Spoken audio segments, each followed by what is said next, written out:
קפטן, מכבי תל אביב. הופ, ראית איך הוא הזדקף? אפשר הוא הזדקף. ג'ון דיברתולומיאו, היי, שלום. היי, how are you? מה נשמע? הכל בסדר. הכל בסדר. That's all you got right now, still, Yeah, a huh? couple words, but 6, 8, 12? more or less. אוקיי. It's enough, I think. כן, בסדר, בסדר. enough. לאט לאט, לאט לאט. Only 4 years in Israel, so Exactly. a word a year. אלוף טרי, צריך לומר, מכבי תל אביב זכתה. Obviously, we watched this season. I calculated today the 70th game of Maccabi Tel Aviv this season, not including some games of the preseason. 70 games, which is like an NBA season. He looks in shock. Yeah. I didn't have the full count. So, how do you sum up this roller coaster?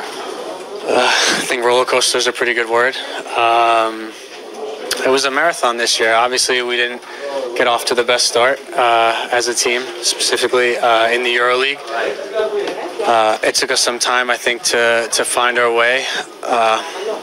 Overall, I think we need to look at the season in a positive way. We ended it on the right foot.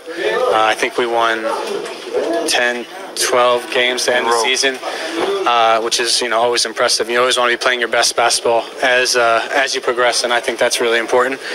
And at the end of the day, I think we won more games this year than last year, and I think, as long as we're on the upward trend, and next year even better.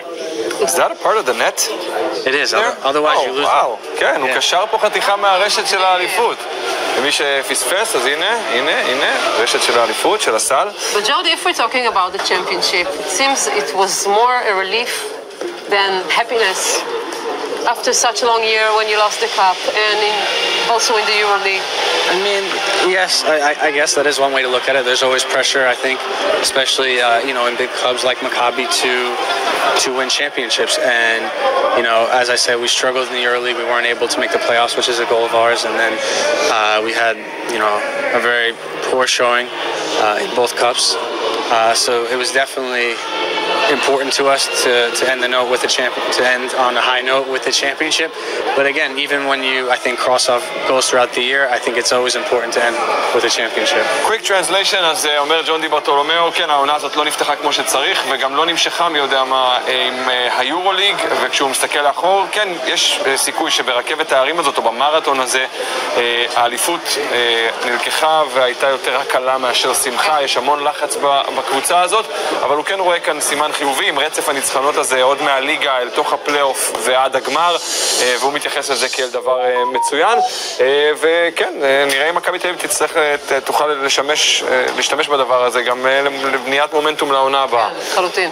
You didn't mourn the change on the lines between Spachia and the new coach, the Greek coach, Sferopoulos, that gave you a lot of trust and extended minutes. So how do you see this change, this balance under both coaches? Well, first off, I don't think you can really, whether your relationship with any coach, I don't think you can mourn the passing of a coach in the middle of the season. Obviously, we had a lot of work to do when the switch was made. I think... Did you feel more comfortable under the new coach? Would that be a legitimate assessment? I mean, I guess in some ways, yes. All coaches have different styles. That's not to say one is better than the other. Giannis is a coach in the way he operates, I think, is more... It's a style I'm more comfortable with and I'm more used to. And I think, at the end of the day, it's the players who have to show up and play well. But Giannis, I will say he gave me... He credits hard workers a little bit more. Would that be accurate? I mean, I think I don't know if that's accurate to say, Nevin, I think would be the same way. Giannis, I think that's, in a way he operates. He strikes me, at least, as a workaholic. He's coming to work every day. He's extremely detail-oriented, and I think he expects that from his players, and, he appreciates that. אוקיי, אז תרגום קצר? כן, תרגם. אז כן, יש לא הייתה לנו פריבילגיה תוך כדי העונה להתאבל על לכתו של המאמן הקודם, אבל כן, יכול להיות שיותר התחברתי לסטייל של ספרופולוס מאשר בהשוואה לתקופה של ספחיה, קטע סגנוני, לאו דווקא קשור למי עובד יותר קשה, אבל הוא אומר על ספרופולוס זה וורקהוליק מטורף שמגיע לעבודה מוקדם והולך מאוחר וכולי, וכן, הדבר הזה בא לידי ביטוי גם בתפקיד יותר משמעותי לדיברתולומיאו תחת המאמן היווני. Your coach said that the Final Four system can ruin the whole season. You agree with that? Ruin is a strong. Yeah, I mean, in a way, yes. You almost lost to a lot, you know. Of course, I mean, and I think that's the issue with the Final Four system is, you know, we're playing 9-10 months. You're working all year to get to this point.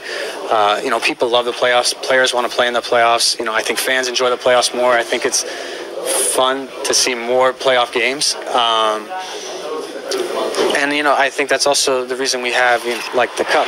The Cup, single elimination, anybody can win, and I get that. You know, at the end of the season, championship, we're working all year for this. Same applies to EuroLeague, though.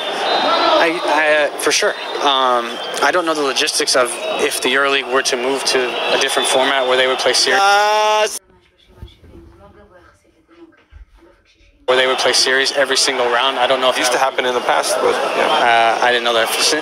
Since I follow the EuroLeague, I've only seen Final Fours. You know, I've never been to one. Like an amazing spectacle. They pick one location like that, all the teams coming in. But you know, I can't really comment on the EuroLeague system like that. What is it like to be a player in Maccabi Tel Aviv? When you look at this season, we mentioned the 70 games. It was really crazy. All the injuries, the fact that you know you have to fly so much and be in extreme focus the whole time, control the league, at least be competitive in the EuroLeague. What's it like for you as a human being, as a basketball player? I mean, I enjoy it. At the end of the day, you know, we're professionals, we're basketball players. This is what we do. This is what we enjoy to do. You know, it's before Maccabi, I never played in a team who got to play so many games so often. So that was, you know, a pleasure for me. I enjoy, for the most part, the road trips, the games, the preparation. You know, it's something, you know, and I think all players have worked for their whole life. Even before we were professional basketball players, I think we treated basketball like it was our job and it was our passion. And I think, you know, we're rewarded for being able to do it now. There are times, like you said, it gets a little exhausting. That's with anything. But in the end, I think it's worth it. It surely helped you to stop playing EuroLeague at the end of this season. Say it again? You guys were a lot fresher due to the fact that you stopped playing in EuroLeague at the end of this season. Maybe. We finished this season strong, I will say that. But I wouldn't trade that to, you know, I think we all would have preferred to be playing the EuroLeague for as long as we can, and we would make the adjustments necessary to finish the season on a strong note in both leagues. Daniel say that you play 70 games in a row, like for the whole season. Yeah. Maybe the roster is not good enough for everything, for Europe and for the Israeli league? I mean, obviously, I think we have a good enough team to be successful in both leagues. What didn't work then in Europe? I mean, I think it was a combination of things. I think the start to the season, we had a very tough draw. I think we had 6 of 9 on the road, and our 3 home games, which, you know, you really have to get, were against three of the top teams in the EuroLeague. You know, I think you play them at different times. Something might happen, but, you know, one thing leads to another, and we had some bad momentum. You combine that with the injury of Pargo, who at the beginning of the season we were depending on a lot for a large portion of our offense was Jeremy and his creativeness and creating for, you know, everybody. So we definitely lacked him, and we didn't make the adjustments necessary, and that's from top down. You know, I think players weren't playing their best to start the season. I think a lot of guys were on an upward trend towards the end, and we dug ourselves too big of a hole. But I think if I were to sum up the whole EuroLeague season, I think we proved that we can play with all the teams and we can be in the top 8 with the roster that we have. I want to ask you about your personal career. Okay. You've had, maybe due to the fact that people look at you and put a glass ceiling on your abilities, you had a rough start maybe. You played Division III in college, you played Division III in Spanish League. Right. And every year you seem to be improving, which makes the fans crazy about you. And also, maybe people stop misjudging you and say, okay, this guy can play. He should play EuroLeague, he should play League, etc. Yeah, I mean, I've had a unique story, I guess. You're not a prince, a basketball prince. Like, you're not... right, coming from the top and always being in the best team. Yeah. Hard worker, that's why. Yeah, I mean, I think that's a position that just at this point I'm comfortable with, and I flourish, and I like being Do you like when people say... I like being underestimated as opposed he's small, not athletic enough, not to, all that stuff. Yeah, that stuff He's doesn't too short. I'd rather be, like I said, underestimated than overestimated. I think, I think that's a position I'm more comfortable with, and I guess I've been able to be successful in. But the spot's still on you, Say again? The spot's still on you. What do you mean the spot's still on me? Sorry. To deliver. Yeah, In Europe as well. Absolutely, but that's something you work for, and you want the opportunity to be able to deliver. You work your whole life to get to a point where, and at every stage, I think there will be doubters and people will challenge you, and that as long as you approach them in the right way, I think it can only make you better. Obviously, some of the stuff is management and coaching, but what did you learn from this year in EuroLeague? In EuroLeague? Yeah. I think, first of all, how important each game is. From the start till finish, every game, every practice, you really need to be ready. It came down to we missed the EuroLeague playoffs by I think a game and a half, depending on tiebreakers, and I think it really shows that you can't have any lapses during the season. There's not a lot of difference between the teams. It's going to be so tight when it comes down to it, and I think it's an important lesson for me, for the team going forward, not to take any team lightly, not to take any days off, and not drop any opportunities. אז ג'ון דיברתולומיאו מדבר על כך שבעונה הזאת הוא למד שאין מקום לזרוק במרכאות, כלומר, לזרוק זה יצא תרתי משמע, אני מחפש ניסוח אחר. מבצע פרס. אין מקום שבו אתה יכול לא להשקיע, כי כל משחק קובע, ובסוף גם ראינו, מכבי תל אביב הייתה משחק או משחק וחצי, תלוי בראש מול הקבוצות האחרות, גם להפיל ולהיות בשמינייה בסופו של דבר, ואז אולי גם אנחנו היינו מתייחסים לעונה הזאת אחרת, ונוח לו להיות בעמדה של האנדרדוג, בזה שאומרים שהוא לא מספיק גבוה, לא מספיק אתלטי, להיות ברמות האלה, והוא נהנה להיות במקום הזה, זאת המסקנה שלו. You're about to turn 28 this Thursday. Yes. I think. Yeah. So, Mazel Tov. Thank you. Any big plans? No. Besides the new dog? The new dog was a couple months ago. He knows everything. No, the new dog was a couple months ago. No big plans. I fly home. I fly back to the States tomorrow night. So I'll have family dinner, and then we go for a family trip. Maybe do some celebrating there, but no big plans. I can't believe I'll be 28.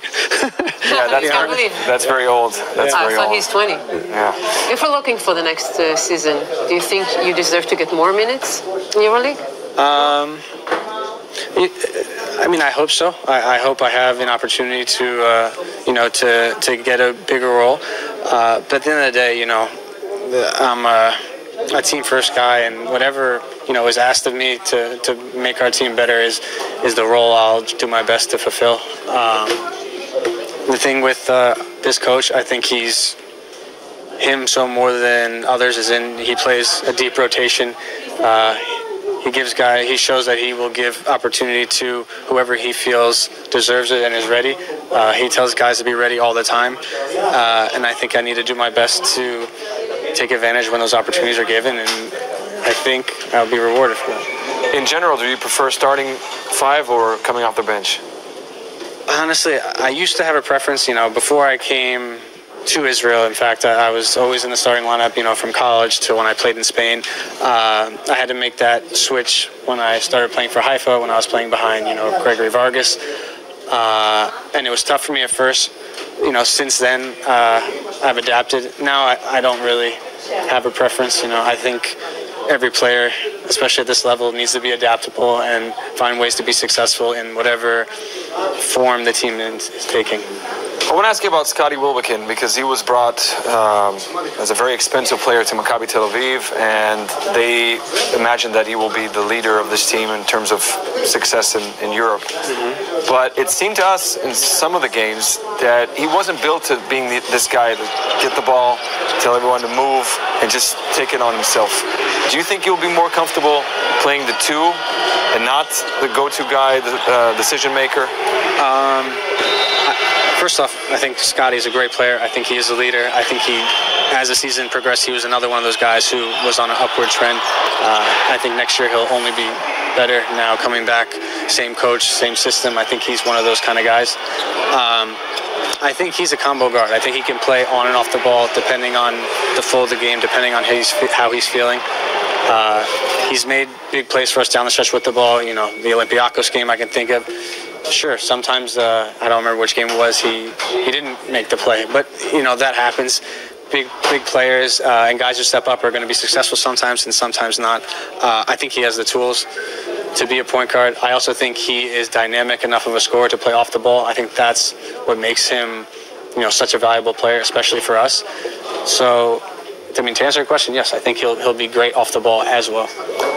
Quick translation. אז כן, ג'ון דיברתולומיאו מחמיא לסקוטי ווילבקין ואומר שהוא דווקא היה שם במאני טיים של העונה בשביל הקבוצה, והוא יכול לשחק בשתי העמדות, הוא גם כמקבל החלטות וגם בעצם כזה שמקבל את הכדורים והזורק. מעבר לכך, כשהוא מתייחס לעונה הזאת ולעונה הבאה, יש לו תקוות ולא ממש משנה לו אם הוא בא מהספסל. בעבר הוא היה רגיל לעלות בחמישייה, ואחרי שבמכבי חיפה עבר להיות זה שעולה במקומו של גרגורי ורגס, בהתחלה היה לו קשה להתאקלם, אבל למד לאהוב גם את הדבר הזה כחלק מהמשחק שלו. רוצה לדעת מה יש היום בחדשות? כן. טליה, בואי ספרי לנו מה קורה.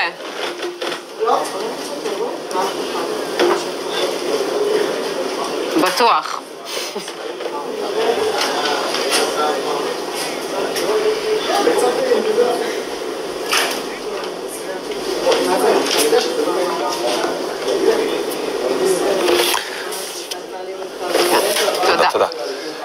Are you a Knicks fan? Yes, unfortunately. That's a very sad moment. It is. It's been a tough couple of years. History, and even when we were building, because I'm a Knicks fan as well. I'm on Kevin Durant, and we're done with that as well. So, any hopes? Give me something. Honestly, I think they're pretty slim. Being a Knicks fan the past couple of years has been tough. It's I guess a good thing that I haven't watched as much NBA, you know, because